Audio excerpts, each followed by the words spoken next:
Hello and welcome to the 5th episode of ZeroCool's HardDrive. I'm Berg, I'll be your host this week. With me as always are Dunkel and a man who once drank 1,507 milligrams of caffeine trying to run faster than Usain Bolt, Houseman. Spoilers, Hello. It didn't work.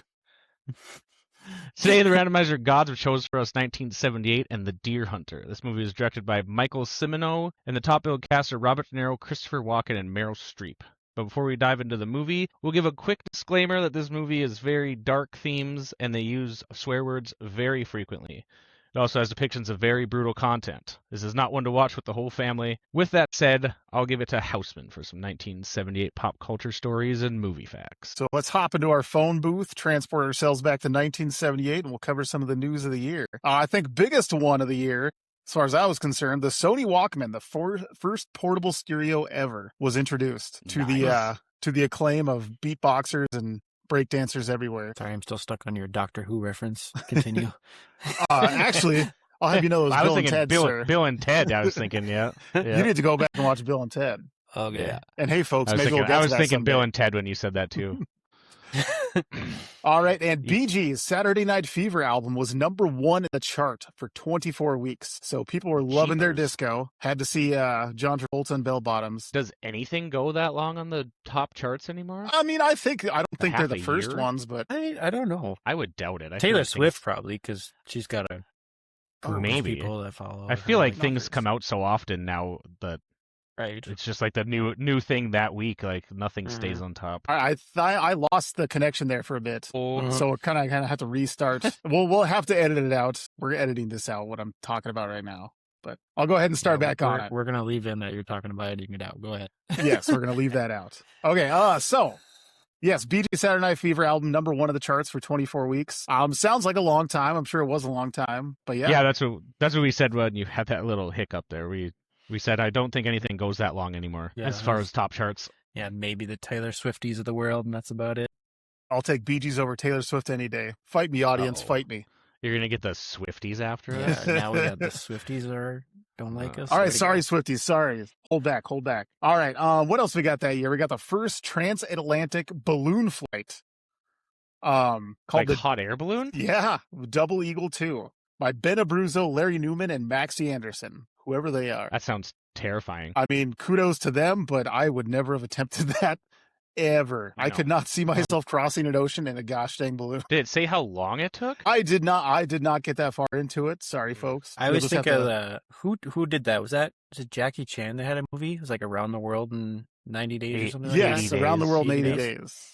I think it was based on, it was a novel, correct? Yeah, I think it was a believe. book. Yeah, Was that Jackie Chan? It was Yes, it was Jackie Jack- Chan and and a couple other people. Steve Coogan? I want to say Maybe. Steve Coogan. I Anyway, want to say Owen Wilson, but that's you could be right. Shangri-La. Shanghai Nights. Yeah. Those movies. You could be right. All right. Pope John Paul II was elected. I think he served for quite a while there. I think it was up until the 90s, early 2000s. Catholics, don't sue me here. Just making some guesswork. Was he the one that got shot? Maybe not. I don't. That could be. I'm probably thinking wrong. I don't.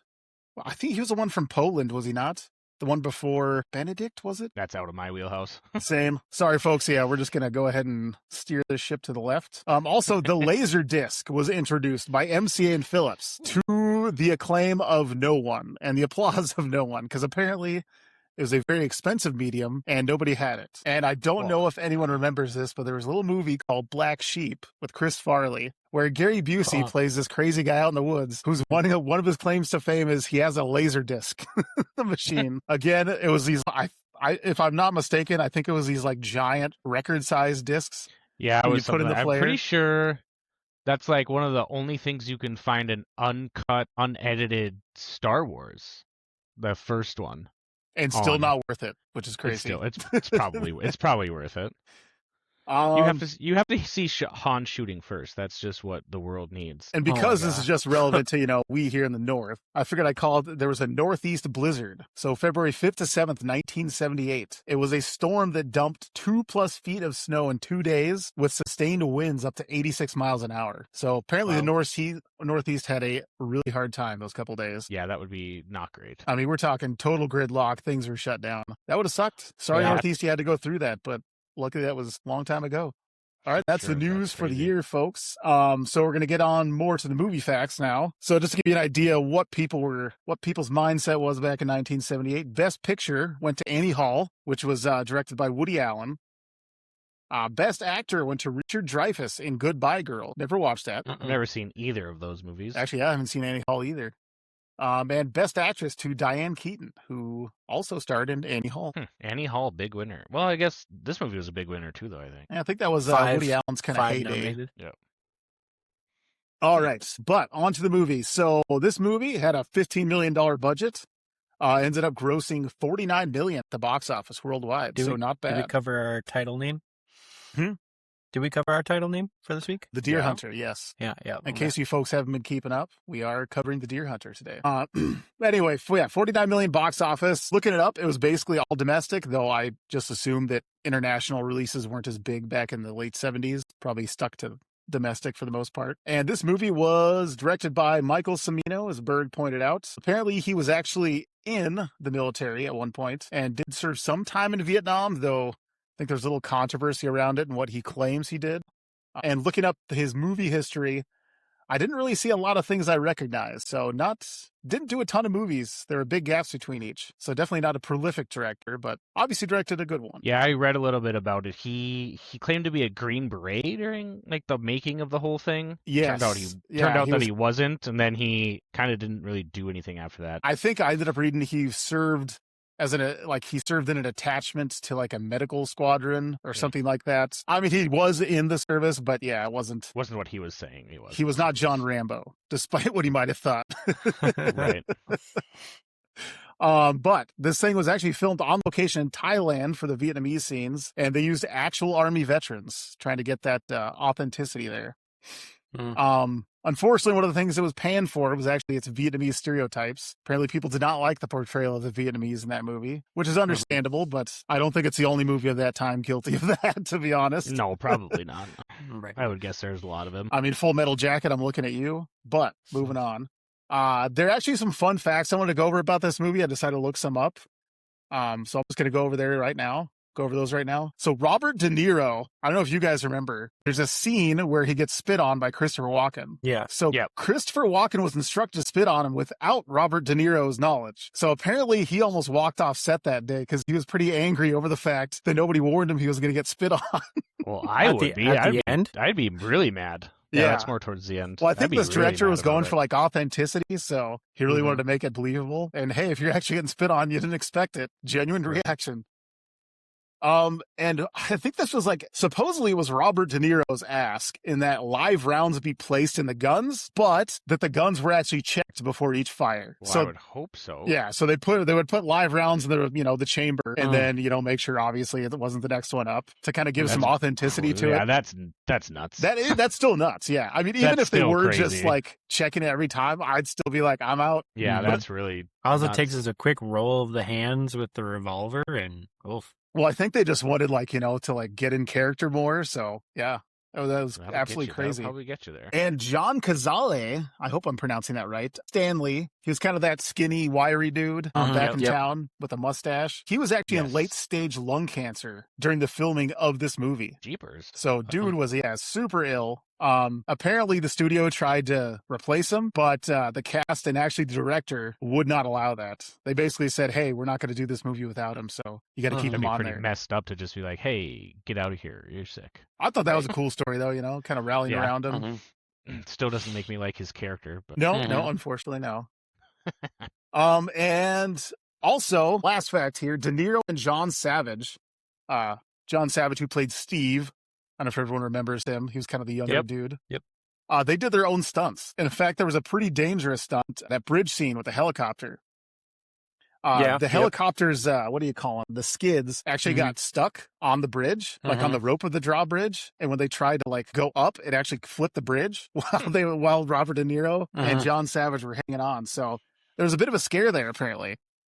And that one scene, which, you got a live helicopter, a live rickety bridge. Things can go wrong. But yeah, that concludes our facts for this movie. So I think without any further ado, we can hop right into it. Who wants to kick us off here? Well, the first note I wrote down was they really don't do opening credits anymore. No. That thing that's definitely gone away. All the credits are at the end of the movie now. They don't give I feel like they should give the credit at the beginning of the movie because no one stays for the end of it anymore. Unless it's Marvel. Unless it's Marvel. Yeah. I think it's just an attention span thing for people. Like if you're not jumping right into the movie, it's kind of. I'm with Kinda Berg on takes this away. one in that, like, it sets the tone. It can set the tone for a movie. I mean, you look Yeah, at this back one- at some this of one those 80s started and with- 90s. This one started with like nice music. Some of them start with like a, like if it's like a thriller, they can start it off with like some really like darker music to kind of get the blood pumping. But yeah, I don't know. The opening credits are nice. Or in some Yeah. cases, they kind of have that like dichotomy in a horror movie of they start off with this nice, pleasant theme. Kids run around in the street and everybody's just happy. It's Halloween time before things right. just go. Yeah, and then you get to the scene. I believe it's a steel mill, probably in Careton, Pennsylvania. I believe is where they were. Pretty cool scene. I think it kind of set the tone of Robert De Niro's character being a crazy person because he was like right next to the flames and the fire.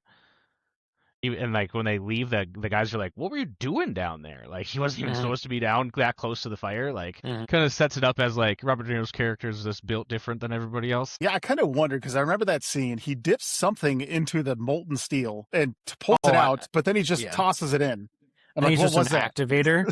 I Maybe? assumed it was just like an activator for like for the fire or the lava or the hot steel, if you would. Some sort of like catalyst or some sort of thing to mix in with the steel. But yeah, he was like right next to the heat. It's just like jeepers. This guy's pretty crazy. And then they leave that factory and you hear like 40 swear words in the matter of like 2 minutes.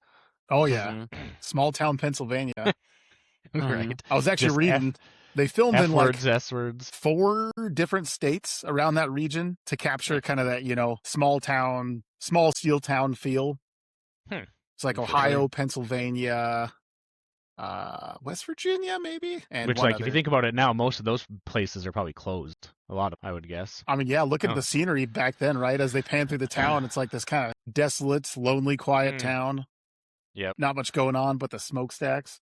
Right. And then Robert De Niro's character, I pass in that truck on the road where you like actually see that he is basically crazy, like just boys being wild, but going as fast as he can and then cutting in front of the truck. And like they were like betting on it. Yeah. And then to cycle back around right away when you got in. I'm not gonna lie, I struggled with like the first hour of this movie because before they even go to Vietnam, because I was struggling with like, what are they trying to set up? And like, I think they're just trying to be authentic with like sounds and everything too. And this is before like people actually had microphones on them. It was like 40 minutes in. I was like, I need to turn subtitles in. I can't hear what anybody's saying or anybody's doing. And it just felt like a lot was happening. It was like they jumped to the girl getting ready to get married to Steven, and she's in her dress. And then they jump to the nun, which is Steven's mother. And she's just like throwing shade at her, just like, she's a bigger girl, if you know what I mean. Talking to the priest, I was like, no shaming, but like, you're not the smallest person either. So like, I couldn't tell if she was like making comment about like, because the girl was pregnant, or she was just being rude. I think it was more commentary about the pregnancy than it was about. Because I think from what I gathered, this seems to be like an Eastern Orthodox community. Yeah, I looked it up because I thought it's Russian Orthodox is what all that was. Yeah, Russian Orthodoxy. I was trying to figure that out about the wedding too, because like that was one of my notes. Like they first start with Meryl Streep. She kind of goes home, and she has a drunk father, and she's trying to take care of him in some sense, and he just like swings on her. Yeah, I didn't understand why that scene is in there. Yeah, it's. Are we still setting up like this is a small town backwoods country type of thing in the steel mills? I think they were trying to build up Meryl Streep's character a little more. Not that she needed it necessarily, but to kind of give her that backdrop. But it was very brief, which made it a little bit confusing. Yeah, and her dad was talking about popping everyone's tires. Like there was a story there that we should know of why he's drunk and wanting to pop everyone's tires and make them all flat. Like, did he own a tire changing plant or something? Like, I don't know. There seemed like there should have been more story there. And I wonder too, because reading up on this, apparently the editing process for this movie took 6 months, which was quite unusual back then. So I do wonder, did not edit enough out. Well, and I wonder, right, how much fell on the cutting floor. What would the director's cut look like? The wedding scene, I was like scrubbing through it, is like 30 minutes of the movie. Yep, it is. Yeah, It felt the like wedding they were lasts, just filming a wedding. They were basically filming a wedding. They basically filmed the entire ceremony in the church, and then they basically filmed the entire reception. Yeah. And not a lot happens at the reception. I'm not up on like religious things, so I was trying to understand at the wedding why they did the crowns for the I think that's just husband and bride. But then, I think that's just that sect of religion. That's what they. yeah, and that's what I thought that's too. part of what they do. It's part of the ceremony. It was just like an interesting thing because like they put the crowns there, but I'm guessing the maid of honor and the groomsmen they just hold it above their heads and they follow them walking around. I was like, I've just never seen that in religious like weddings before. And I thought that was kind of different. Yeah, the only thing that the wedding really set up, because it was like a wedding and also like a farewell to Steve and Michael and Nick to go to Vietnam. Mhm. The only thing that really they set up, like you start not liking Stan because he hits the girl who's getting her butt touched like it was her fault Right. in the middle of the dance. Mm-hmm. And they also set up like the love triangle between Mike and Nick and Meryl Streep's character. I can't think of what her name is. Linda.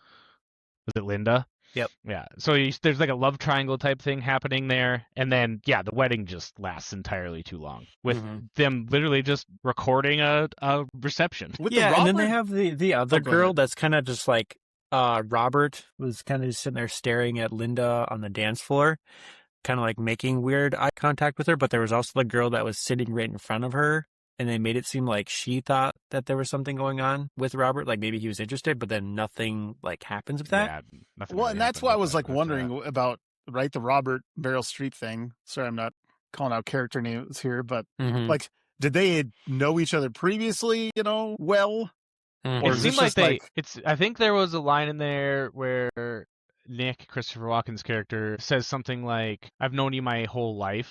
So maybe like that small town, maybe they like just grew up together. Right. Maybe. I think maybe all of them might have grown up together. Maybe they type of thing. dated in high school. Like or he something, liked her first because like when she goes to meet Nick or Christopher Walken before the wedding, and she just brings up the whole like she's traumatized, her dad kind of hit her and she wants to stay there, and he said that's fine, and then right when Robert realizes it, he just walks out right away. So it kind of again sets that awkward like he kind of likes her too a little bit. Yeah, I do like the ad placement of Rolling Rock. There's a lot of Rolling Rock beer references, like Rolling Rock, it's good beer. You want one? Like beer in a shot. It was Rolling Rock and Kessler, I think. I recall a line from Robert De Niro actually where he's like, "Oh, you should try Rolling Rock. Oh, it's a really good beer." It was something like that. Yeah, it was just like here's our ad revenue. See, folks, they even had product placement back in the 70s.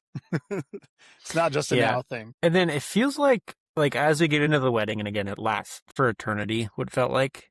It was a tough one. Slow burn. Yeah, almost like Christopher Walken kind of realizes that Linda and Michael, or Robert De Niro, are kind of looking at each other, and then he asks her to marry him, like just on the floor. Yeah, once they get back from Vietnam, will you marry me? Yeah, he said, well, if I come back, will you marry me? So it's almost like he's already kind of aware of like, if I don't like seal this potential now, she's going to pick him instead. Well, but I kind of got the impression too that Nick was almost like okay with their closeness in a way. Yeah. Like it didn't seem to bother him they were all, most of the time. Like I said, I think they were all, it was also the 70s, so like that's probably just how people were. But it was also like I think they had to have just like grown up together type of thing. Like, yeah, they're all close enough. Yeah, and then the girl that was like eyeballing De Niro when he was looking at Linda, she ends up dancing with Nick. So it's just like, yeah. And again, like maybe it's like the 70s, like everybody was kind of super close, super touchy, and I don't know, where you're like, hey, I'm going to war. Will you be mine if I come back? And like, yeah, of course. I mean, not today's day and age where they date for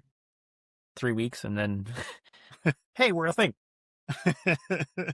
What was I going to say? So I think, was it you, Barry, that brought up the Stanley punching that girl? That scene, I shouldn't have laughed, but like she gets up, he kind of like, he like brushes her face a little bit. Like, they're doing this little kind of whisper talk and they're just like all happy-go-lucky all of a sudden. I'm like, what is this? God. He kisses the bruise and she's like, yeah, you kind of got me there a little bit. You hit me right here. And he's like, oh, kiss it. I was like, no, I don't. For one, why'd he hit her? Why didn't he hit the other guy? Yeah. I guess that's how you solve arguments in small town Pennsylvania. She basically just stood up smiling. I feel like it was also maybe got me good.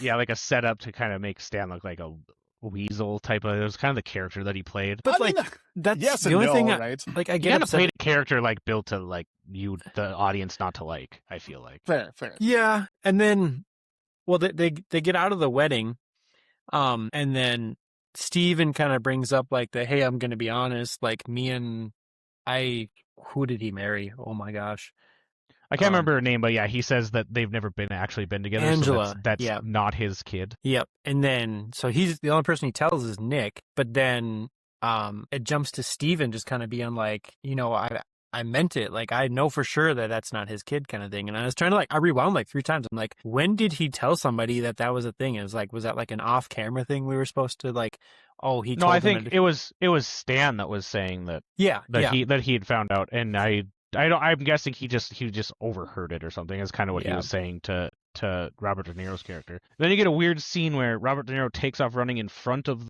the wedding car, which they let them get in there wasted. Oh, yeah. To show you that the times are way different. They both get in there drunk to drive to wherever they're going for their wedding night. Is it that different these days, really?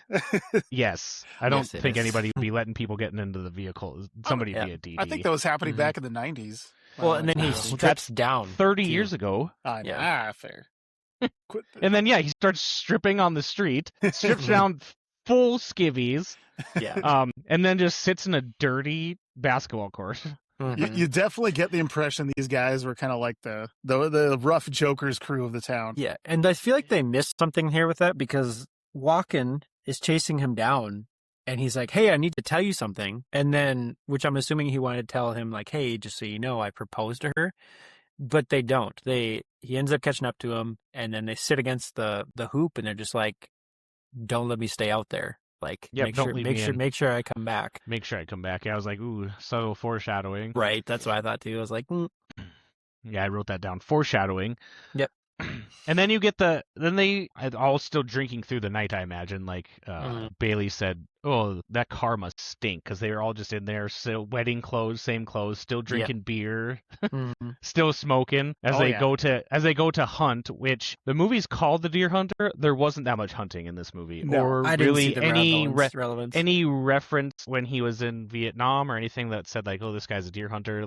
He wasn't a sniper or anything. Maybe 10 minutes of on-screen hunting time. I was lost as to why, he's the deer hunter. Well, and I know he has that line way back in the beginning of the movie. I think it was right before the wedding. It was like, "Oh, one good shot, that's all it takes," or something like that. Which I think he says.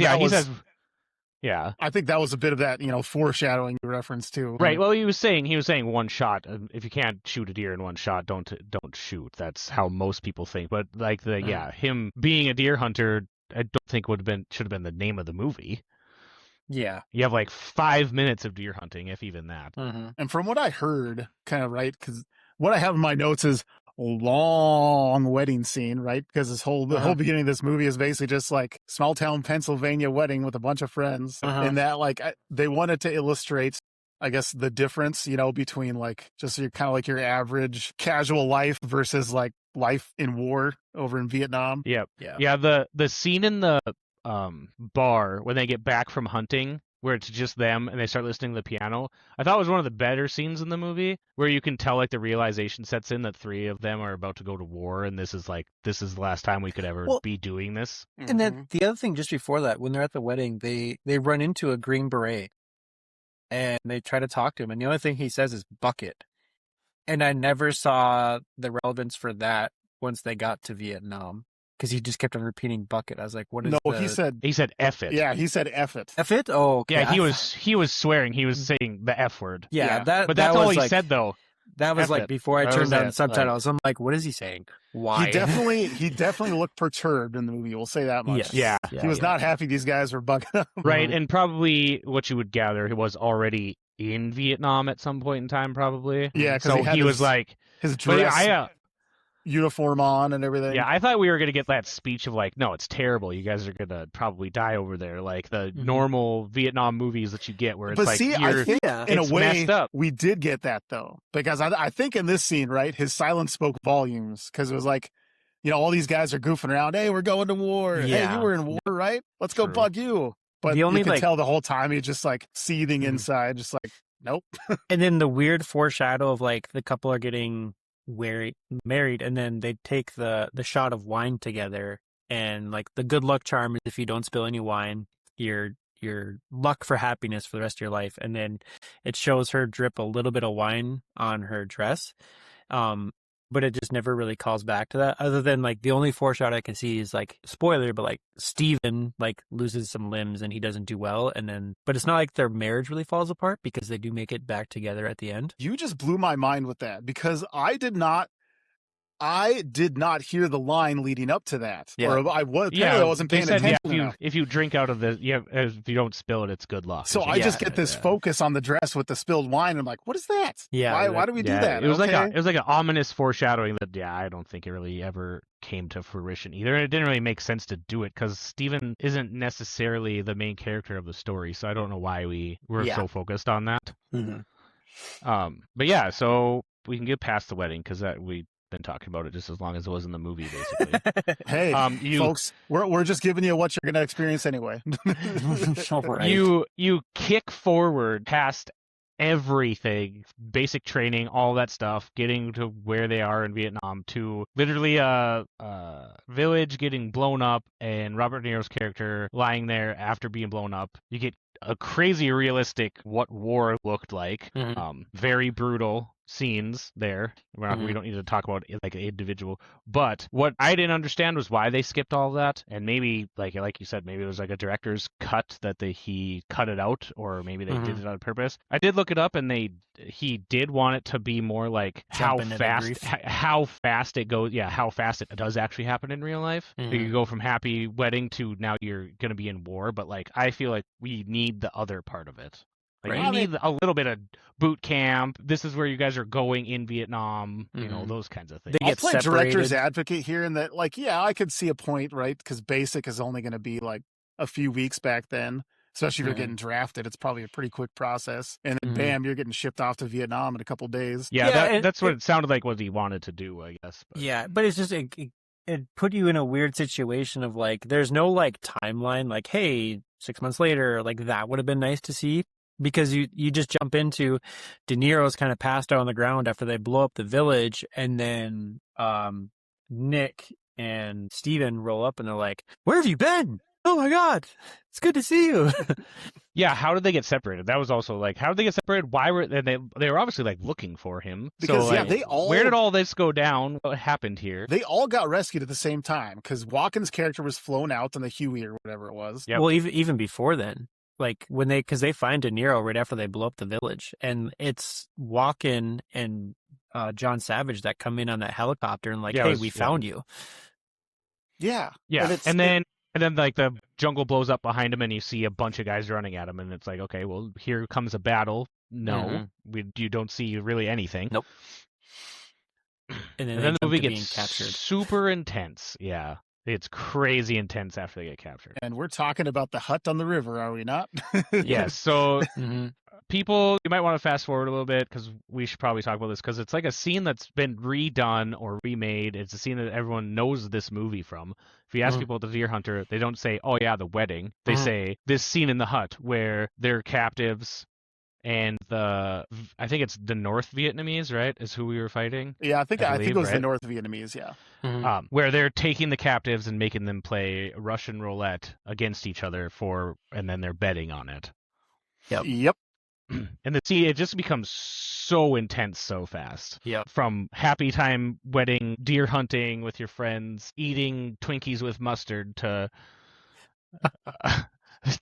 now you've got like a North Vietnamese captain enjoying watching you, making you play Russian roulette. And I actually read that the slapping, when he's slapping Robert De Niro, he was actually slapping him. So when Robert De Niro gets mad, he is actually getting mad. I'm gonna get you. Like the slapping that he does to make him grab the gun is real. Like the director is making him slap him in the face. Now that I look back at it, yeah, that definitely did have a very real feel to it. That's what I read the director wanted like the most real that he could get it. So like the spitting in the face, like you brought up when the movie facts, like we were going for realism. Yep, slap Robert De Niro guy. What? Yep, go ahead and slap him right in the face. Right. Okay. Yeah, and just to get past like the dark aspect of it, they find a way to convince them to put more than just one bullet in there, and then they basically just use that moment to turn it on to the Vietnamese, and that's how they kind of get out of that situation. Which is still a crazy plan. Yeah. Because you still have to make You the still- gun click. Yeah, Exactly. You still have to get the gun in your hand to make that plan work. It's so you still go a from 50-50. you go from a 84% chance of if I do my math correct, math stuff. If you got to go from an 84% chance to not shoot yourself to 50. Actually, less than that because Nick does it first and it clicks, and then Robert De Niro's gonna do it. So like if he doesn't do what he does, he has an even more of a chance of shooting himself, basically. Yeah, at that point, it was like a 60-70% chance for him. No, wait, they both do it. they both do it. Yeah, because Robert De Niro's character, because Michael yells and clicks, and then Nick clicks it. So now you have like a 3 out of 4 to shoot yourself. Yeah, because I think they kind of wanted to like take the chance to get them off kilter a little bit, so they could do it right after. No, that totally makes sense. Yeah, so just a crazy plan. Absolutely nuts. But I mean, if you're a captive and that's what's happening and you have no other way out, I guess, try something. Yeah, and poor, what's his face, Steve. So Steve, takes I can't rightfully say coward's way out, right? But He wings he's about himself. to do it. Yeah, Points the gun up, it goes off. Wings himself, yeah. Goes through the roof, and apparently if you don't pull the trigger, you get the pits, which... Yep, just in the river, which a is terrible, basket. Yeah. Cage, whatever you want to call it, just sitting in the river with maybe 3 or 4 inches from the cage top to the water line. Yeah, where you rats. just hold yourself up until you run out of strength, basically. Yeah. And rats swimming in there at that.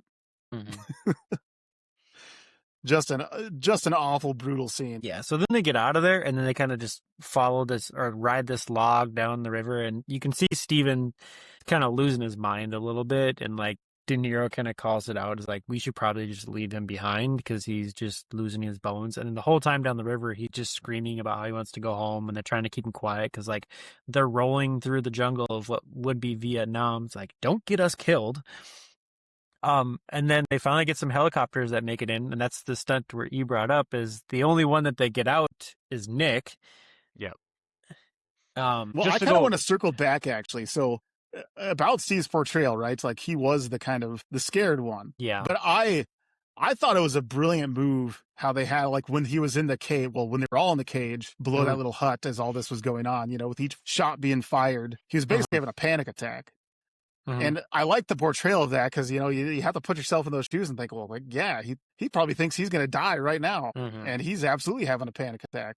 Yeah, it was very good acting. I think though, at least this is my opinion, when he was telling him to just forget about Steve, we're gonna leave him. I think he was only doing that so his head was in the game for when they were gonna go up there. Yeah. I don't think he ever actually was gonna be like, we're gonna leave him, whatever, he's broken. I think they was just trying to get Nick to forget about that situation so they could do what they had to do when they got up to the top of it. And I don't know if it was intentional too, right? Or it was just Walken's acting, but like very much Nick seemed like a distant character, even from the jump. Is like, right. He kind of seemed that like one off in the sidelines, not saying much, just kind of assessing the situation. I mean, obviously a little more cool-headed than Steve, but still kind of got that impression I would from say him. So yeah, he was very quiet. But yeah, fast forward back to, as Dunkel pointed out, right? We had after that brutal scene, as they float down the river, we have one of the medevac choppers come pick them up. Yep, and only Nick gets out. The other two fall into the river after they start getting shot at. So it's not like the helicopter just left them. They had to get out of there.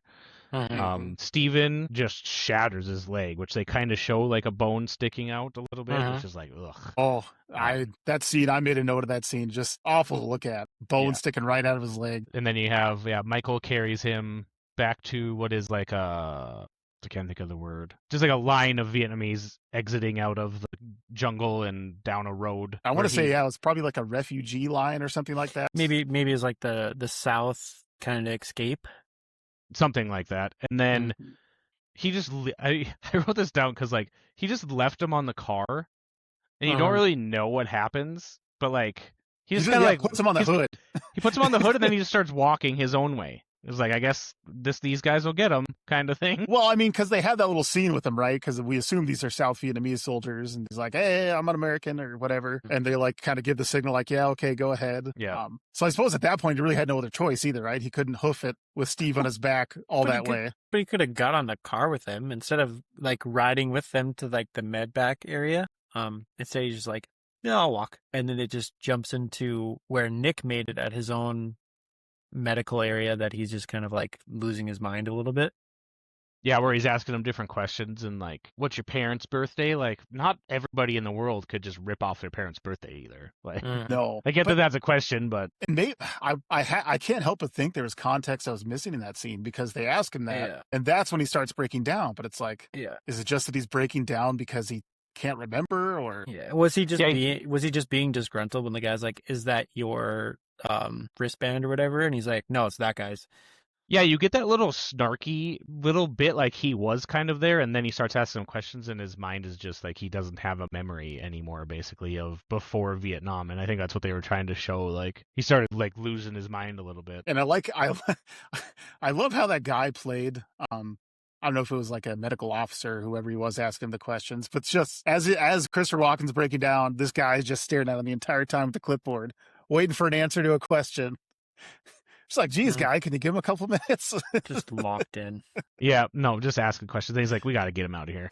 And then Walken gets out, and then he goes with, assuming he's a call center for everybody that's out in the military to kind of call home. And then he starts calling Angela, and then he stares at a photo Linda. And then he like looks at a photo of her and he's just like, never mind. And he just decides not to call her. And like, I think it was because it rang for a while, right? And that he wanted to talk to her, but it rang for a while. No, it's because it's like he couldn't get through. Because he was like spelling out the name, and then it was like, I don't know if it rang. Maybe it rang for a little bit and they didn't get him, but it felt to me more like he didn't want to go through the whole process of like, this is because he never said who he was looking for or a number. He just said Carrollton, Pennsylvania, and then he started spelling it, and then he was like, never mind, forget about it after he like looked at her picture. So I think he just kind of like gave up, like he didn't want to talk to her because, well, he's messed up. Yeah, and then it was quaint. Yeah, and then it jumps to him in the quaint. Yeah, it jumps to him in the streets. And then he ends up in a brothel, if you would. And some girl brings him upstairs. And she has a kid up there with her. And then... Yeah, I wrote that down. With a kid right there, like I'm guessing this is part of where they didn't like the portrayal of the, you know. Yeah. Well, but you know what? It made you think though, like, crap, were there people that actually had to go through something like this and they I'm sure. I wouldn't doubt it. Yes. And then she asks like, who do you want me to be? As if like she does this, and like a lot of servicemen just like, hey, I have a wife back home, her name is this, you can call me this the whole time. And he says that, he's like, Linda, and she's like, yeah, Linda, like at home. And like that's just where he snaps. He's like, I'm getting out of here. And then he ends up like, they kind of step away from him, don't they? He just kind of wanders, which I feel like is really dangerous in a war zone in a city. I know he was dressed like an American soldier, but also like just walking down in dark alleys and doing, just not a care in the world. Well, you could see though that like there were a lot of servicemen there, so yeah, they were. It does make you wonder, like, was that like a strong American foothold in the war? Yeah, I can't remember what the city was they were walking through. Yeah, he runs into the Frenchman and he kind of asks him if he's seen some dark things before, and he's like, yeah, much further north. So I was assuming they're much further into like their stronghold territory, if you would, because he walks down the alleyway and he sees a bunch of bodies being laid on the ground. Yeah, because he hears a couple gunshots. Yeah, the first thing that clues him in was the gunshots. He hears the gunshots going off. Yep. And then I wrote down, don't trust the French guy in the alley where they're playing Russian roulette. Yeah, if you see a French guy in like, I think it was an Austin Healey car or whatever that was. Yeah, the guy's like, hey, you want to come see something crazy? Who looks like a high roller? Don't go there. Just don't go there. Yeah. First it's like, drink my wine. And it's like, come on, you'll be fine. And then he walks in, and I'm assuming every part of that situation just triggers Christopher Walken, and it just puts him back in that moment on the river. And then he just like snaps, grabs the gun, and he just clicks it. Like, was it once at himself, once at the guy in front of him, and it never goes off. Yeah, he did it once at the guy in front of him, and then he did it to himself, and then they start throwing him out of there. But then you see that Michael was there. What was he doing there? We don't get any background. He just found this place too, and he was watching. That scene kind of shocked me too. It's just like all of a sudden, like there's Michael next to a pillar, and you're like, wait, what? Yeah, he was watching this all unfold. Just, I don't know. Reliving. And to kind of rewind a little bit, I think how he finally got Walken to agree was that he's like, hey, you can make lots of money. Yeah, because they drive. He wasn't even participating, and it was just the fact that he did it, and then nothing happened. So he gives them a bunch of money. But then I wonder, did he actually notice Michael there at all? No, he didn't. Because Michael was chasing him down. I think at that point, was like his brain snapped and he doesn't even know anything that's going on anymore. Mm-hmm. Yeah, because Michael goes after him, remember? And then he hops in the Frenchman's car as he's running. Yeah. And so they both go get away. And then they throw money behind him to stop the crowd from chasing him. Yep. Mhm. And then you get back to leaving. You leave Vietnam, you go right back to, it's another one of those like jump cuts where he's headed back in a taxi cab to what would be a surprise party. Mhm. Michael is. And he doesn't go to there, obviously. Do you really want to go see a bunch of people when you just got back from the war zone? Probably not. Right, I'm not right now. But then you do have to, like, he just gave up looking for Nick, it seems like. Yeah, Yeah. that's the other part where I was like, there's more timeline introduction would have been nice of like, hey, it's been 6 months after or 3 months after. So you kind of know like when they're giving up or how long they've been gone. Like there wasn't much inkling into that. So like the only thing I was like, they got back and Stan's character, his hair was way, way longer. I was like, oh, so they've been gone for at least quite a while. But yeah, the timelines, I was so lost about how much time was passing. Yeah, this movie, to that point, this movie is definitely heavy on atmosphere, but low on exposition. They didn't actually have a ton of dialogue going through this movie. It was all kind of just raw scenes. Yeah. Yeah, so he gets back. They do say some things about how Nick is AWOL. Nobody has any clue where he is. Yeah, who's Meryl Streep's character again? I think she was the Linda. first one that mentions it when he gets back. Because like, oh, she starts crying and Yeah, because she says something along the lines of like, I really hope that somehow he would just be with you when you got back here. But he had no idea where he was. He didn't really know where anybody was because he didn't know where Steve was either. Yeah, he didn't know Steve was back. Yeah, you find out later that Steve is in a hospital, like a veterans hospital. His legs are gone. There's not a lot happens though. She like brings him to the market. He gets ambushed by a bunch of people. That one lady just starts trying to like make out with him. That old lady. Oh, I had a note on that. I was like, this lady, like maybe Robert De Niro wasn't a super huge character back then, as far as like actors, but she was not missing her chance of like she made out with him like 5-6 times in that like 2 minutes. You know, I was like, what is happening? She's just going in for it. But just before that, because as you mentioned, he didn't know where Steven was, so he goes to talk to his wife and keeps on asking, but she was very nonverbal and she was just playing with a radio the whole time. So like what made her go like insane? Yeah, that was Angela. I put, what's wrong with Angela? I wondered the same thing. It's like was it like postpartum depression? Did something go wrong in the birth where she like lost too much blood or something? Well, I mean, the kid was like Steven made her a few years old at that point. It seemed the kid was decently old, so they had to have been in Vietnam for at least a year, if not a couple. Maybe because she was pregnant when they left, right? So yeah. And then so she writes down a phone number on a piece of paper. Yeah, and then he doesn't go to see him right away. I think he tries to call a little bit, and then he kind of gives up on it. Yeah, he calls him, and Steven just doesn't want to really talk to him. He's like, oh, it's curfew, and he hangs up the phone, and then he finds out where he is and goes and gets him. He's like, taking you home. And he doesn't go. Steve's just walks him right out of there with that wheelchair. Just like, you're going. It's kind of like that moment that everyone had, right? It's in the movie where it's like, well, not everyone, but Robert De Niro had, where it's, I just don't want to go home. But I was sitting there, I was like, should he though? Like, he's got one arm and no legs. His wife is losing it. Should he be going home? Maybe the hospital is the place for him to be because who's going to take care of him? He had both arms. Did he have both arms? I thought he just had the one. But no, he wasn't using the one much, so I assumed it was like a sort of. Well, I mean, they have just showed him doing his wheelchair, his electric wheelchair. I'm thinking his one arm is maybe partially paralyzed or something. Yeah.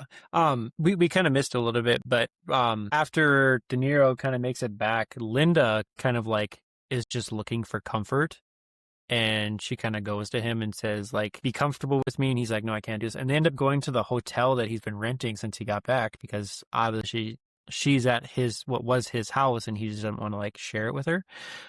They get there and you can tell she's looking for comfort, she wants to be intimate, and then he just falls asleep and she just lays there with him. But it kind of sets the tone of like she's looking for comfort in some type of way, and she's kind of like maybe being okay with like Nick's not coming back. It's like she wants him to be Nick's replacement, but he's not comfortable with that. Right, because he knows Nick's still out there and he's trying to like respect that. Yeah. And then while he's getting Steven, you find out that Steven has been getting money and elephants from Nick. And wooden elephants from Vietnam, who we Yep. assume, and then Robert De Niro assumes that it's from Nick. Yeah, but Mhm. Steve apparently was just unaware of who it was Yeah, coming from. he had no idea why it was coming there. It was like hundreds and like thousands of dollars. But I mean, Yeah. like, I thought to myself, like, who else could it be? Right. Like, who And else then- did you know very well in Vietnam that's not Michael? Mm-hmm. And then it kind of jumps into the guys going hunting again. And then De Niro kind of gets his chance at that big buck that he's been kind of going after for an entire, what feels like a couple years. And then he just kind of like stutters and then doesn't take the shot at it. And then he starts yelling at the deer, like, "Are you okay? Are you okay?" And like, that was the only like reintroduction of like, oh, he's a deer hunter. But like, what is the relevance of the deer from a character growth perspective? Is it just, I think it was like that kind of, what I got from it, what you'll get in some of these scenes like this movie is like that kind of mutual respect. Like, hey, I chased my quarry down. Mm-hmm. The thrill of the hunt was enough for me. I don't Yeah. need to, finish it. Yeah. I consider this a victory, so go he ahead. did take the shot though, didn't he? No. Pretty sure He took hesitates. the shot. He Aims shoots up. above. Yeah. He aims right, up. Yeah. He looks at it and then he about to take it and then he like hesitates and then he shoots above and then he starts saying, he's like, "You okay? You okay?" And then he goes to that waterfall and just starts screaming. Well, he was yelling okay to the guys. That's like a hunting thing. If you take a shot and some, so they know that you're fine. Oh, okay. He was, because the guys yell back at him. And the Oh, one really? thing I noticed, and I think maybe it was like an attempt at realism too, he had that like tag on his back, that like little Yeah. placard thing. Yep. That must That be like must your be like hunting a hunting license. permit. You wear it on you when you're out Yep. there in case a Yep. ranger Yep. pulls you over or something. Speaking of clothing, did he, most of the scenes when he went back, did he not have any other clothes? Was that normal to wear your army uniform all the time? Not most of really. the- No, most of the typically scenes I we think you saw- only wear your dress uniform like when you're going He to pretty much formal has dress occasions. uniform on constantly. Yeah, well, because they get back and like that's his like you're going home attire, and then there was one other scene. No, he does wear it the next day too. Yeah, Yeah, he's basically just wearing his dress uniform like all the time. I Hmm. put, does he not want any other clothes? That's what I wrote down. right. Yeah. Okay, And so then yeah. I want to get into like after that first day of hunting where he kind of like gives up on the deer. They get back and like John is apparently just carrying a revolver all the time now. And Stan. Stan. Stan John is- Cazale. Yeah. Yeah, the actor. Apologize. I've been jumping back and forth the whole time between character It's hard, names and it's like hard. it's just like yeah.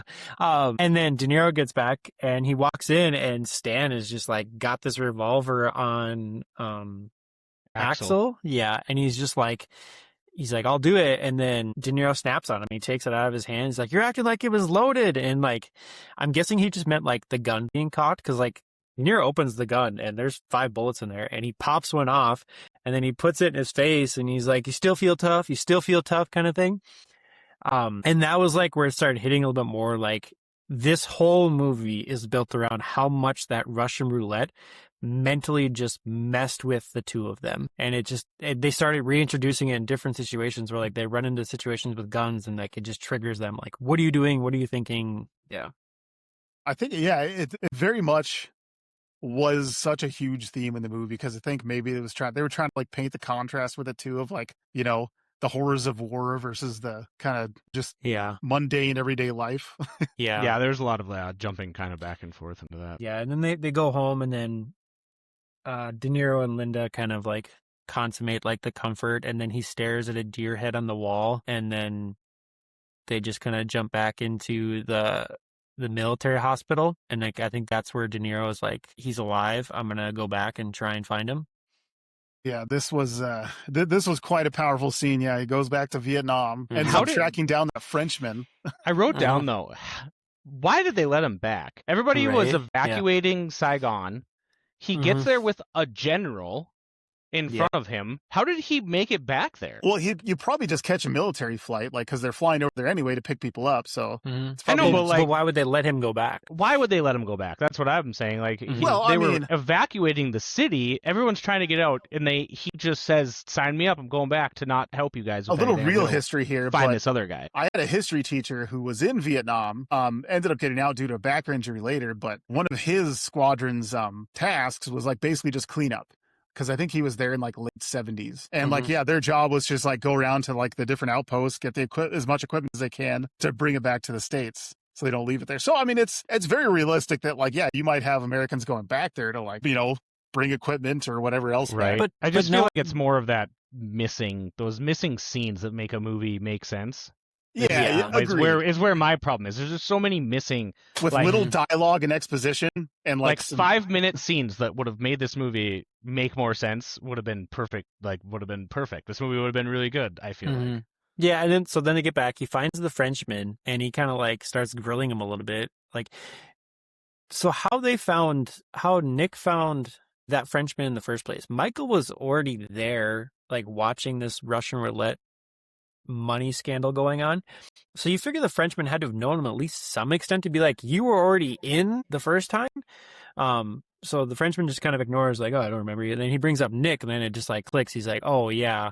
But it seems like the Frenchman's kind of like lost his handle on everything because he keeps on like trying to search him down. And then like, nope, you got to give us $1,000. Nope, you got to give us $500 before you tell anything. Yeah, just to get in, they had to pay $1,500 as American cash. Yep. And then Nick is the famous American. Yep. Yeah, I actually made a mental note of that too. Like they're basically just extorting these guys. Just like, oh, they're gonna give us more money. Yeah, 500 more. Ah, And I 1,000 didn't understand were they giving them money if they won? I think so. Like the people actually doing it? Like I know the people around them were betting, but like how was they? My assumption was that Nick if you money? survive, you get the money, Maybe, or like at least a large part of the pool. Yeah. And then we get to some odd things that I think and it was obviously like watching this movie analytically, but so you find out that Nick doesn't remember Michael, but this whole time he was sending money back to Steven. Yeah, I had to note on that too. It's like, why is the only person that's getting money is Steven? Which means that Nick has his mind enough to look up where Steven is in America and send him money, but he doesn't remember Michael at all. Yeah, because I mean, they are obviously trying to portray Nick as and just then, being completely like, and like brain dead. Yeah. Unless there was like some hidden animosity because he felt like maybe Michael went back to steal his woman, but like he didn't know any of that was going on unless that was very lost See, on Nick me. had a chance to go back though. That's the thing. Yeah, he had the chance Nick to go went back, to that alley, spoke to that Frenchman, got involved in that community. That was the he only could have reason. easily just gone back. So that was the only reason that made me think twice. Is like Nick made it to the medical hospital. Did he think that Michael got out as well and just went home right away? Phone took forever, so then his brain just jumped to like, oh, he took my place or something, and maybe I was just overanalyzing that. But so then I don't think Nick knew Michael was alive. Yeah, right. Yeah, they got separated. They could have went to different hospitals, different places. They might not even have known each other were alive at all, possibly. Yeah. And Michael's way of trying to like snap Christopher Walken out of his whole like delirium was, I got to go against him. And like then you're just back to where they were in the jungle of they're just playing this game against each other. And it's a pretty intense scene, but this is part of this intense scene. I don't know if you guys caught this. He calls him Nicholas. In the army hospital, the guy asked him if his name is Nicorino, and then it's a really long Russian last name. Zabrevich or something. So his name's not Nicholas. Nick is short for Nicorino. Why was he calling him Nicholas? Might have been like a nickname for him. Yeah, no pun intended. A longer nickname than his actual name? Yeah. I don't know. I didn't like that part. Was just like, that doesn't make any sense to me. His name's not Nicholas. You call him Nick or Nicky or Nicorino. You don't call him Nicholas. Yeah, and then they play against each other, and Mike gets the gun first. It clicks. He survives. Can we just pause for a second? Yeah. Because I just kept screaming almost internally, like, why can't you just pay these people off, grab Nick, whatever shape he's in, fine, and drag his butt back to America? Like, I mean, at least, could have given him a chance back there. Yeah, his plan doesn't make a whole lot of sense. And even like while he's begging him before they start pulling the triggers, what was his plan if Nick says yes? Because they're already betting on him. He's not just going to walk out of there with them at that point. Yeah. No, yeah. I mean, at that point, it's too late. This is high stakes gambling. Like, they're not just going to let people walk out because they feel like walking out. And another thing I had, and this could have been just because it was Amazon subtitles, they never translate anything. No. The French guy says a bunch of stuff in French, you don't understand it.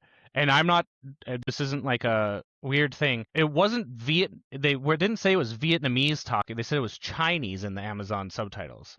Yeah, So instead of just like... was it like deciphering? Yeah, was it like because I'm pretty sure the Chinese helped the North Vietnamese for a little bit. Was it Chinese businessmen who were betting on all of this stuff? I mean, it might make sense, right? It's If what this I was like kind gathered. of as the war was winding down. But they didn't translate anything. I was so mad about them not translating stuff. Yeah. But back to it, he's just kind of sitting there, and he could tell that Nick was lost, and he's just basically like, okay, like, this is the only way you're leaving, is if we do this. He's like, okay, it's what you want. He takes his click, and the gun goes into Nick's hands, and then he starts talking about, like, hey, remember when we were hunting, and the only thing you liked is the trees and the wind, and then he recites Nick's line of, like, one shot, and then he goes for it, and he loses at Russian roulette, is the podcast safe way of saying that, and that Nick's gone at that point. Yeah, and it's a very hard scene. Yeah, and then Robert De Niro's character just screaming, crying. Yep, and then it goes to the news articles and them talking about how the war's kind of over, it's done with. They go to Nick's funeral. Real quick, sorry folks, I think we may have had another little blip there, so yeah. I'll have to go back and edit this again. Yeah. Where did you lose us at? This lasted about 30 seconds, about 45 seconds ago. Okay, so we talked. Okay, so the end of the Vietnam War, like Nick kind of loses at Russian roulette. They jump back home. They say, "Okay, war is basically over." It didn't go well for America. And then they kind of go through the services, and they end back up at one of the bars, and everybody's just kind of stumbling. We need coffee. We need breakfast. And then you see that Steven and his wife have kind of reconciled a little bit, and then the cook just starts crying and singing the Star Spangled Banner, and then it was God Bless America. God Bless America, sorry. And then it just kind of ends. Yeah, cut to black. Yeah, I don't know if it's hard to know if I appreciated it or I didn't appreciate it, but like that ending, right, where it's just there's no fanfare, there's no but kind of slow wind down or goodbye. What is the culmination of everything, right? There's no like coming to resolve of like, unless the only goal of this movie was just depicting how dark it was. But I think that's kind of what it was. Yeah, I get that impression, and things I've read as we were researching this movie, right? It does seem like it's just supposed to be that contrast. Mm-hmm. Like you're not supposed to get a kind of like a wrap up or a, hey, here's why we did this, but just rather like, yep. They were over there shooting guys, and now they're back home sipping coffee and drinking beer with some eggs. Yeah, I did like the call-outs of, like, again, Russian roulette becomes a strong part of this movie and just how much it mentally destroyed them, but also became like their mental release a little bit too, to like stick around it, because Michael goes back to it, like when we kind of catch him, and then Nick kind of ends up back with it. So it's just like that was traumatic, but like it was like a weird safe spot for them too. But yeah, that's kind of what we got from that movie.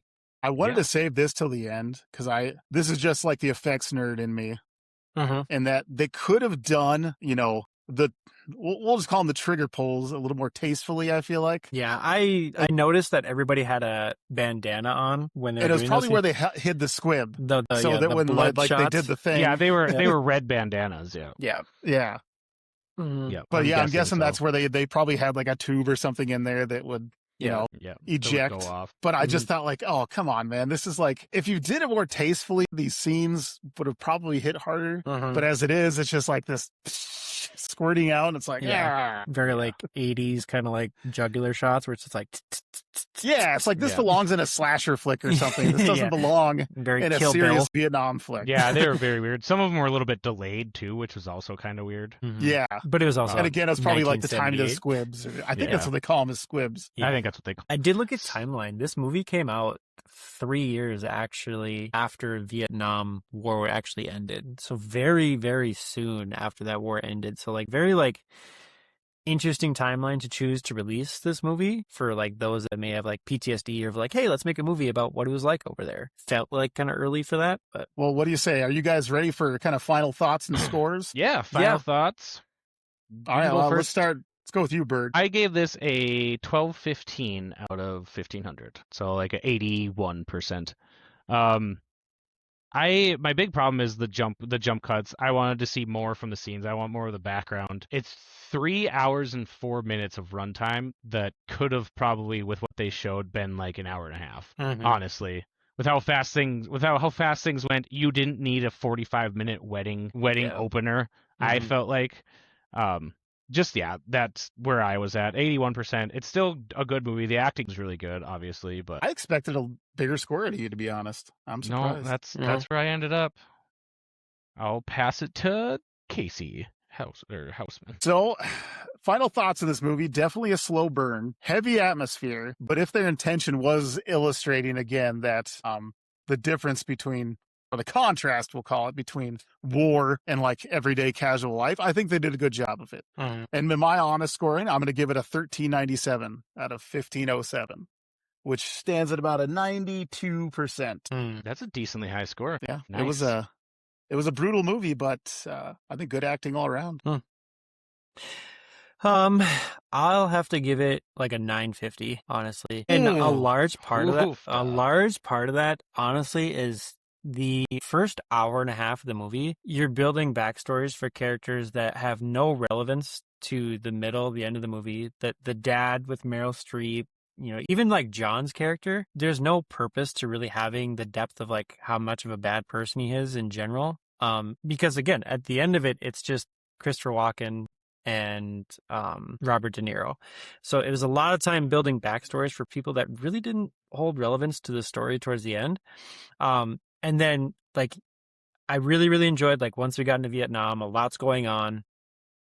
And then you just kind of lose it again there for a little bit. And like the last 20, 30 minutes. So like 45 minutes of this movie for me was like, oh, it's good. Stuff's happening. I'm kind of getting some historical vibes here.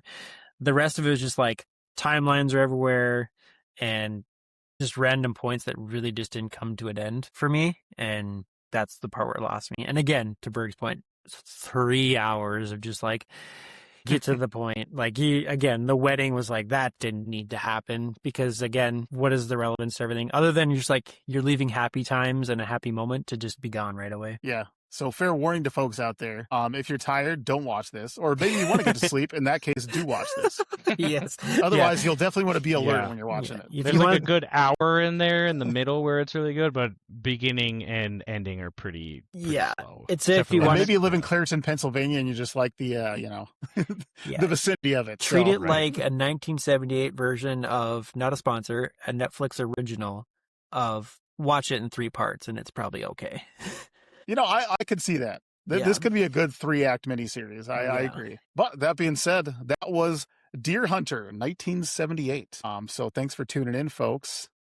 Next week, we're going to hop in our phone booth, transport ourselves to 2014, and we're going to find out what life is like as a video game. Spoilers, not great. See you then. See you then.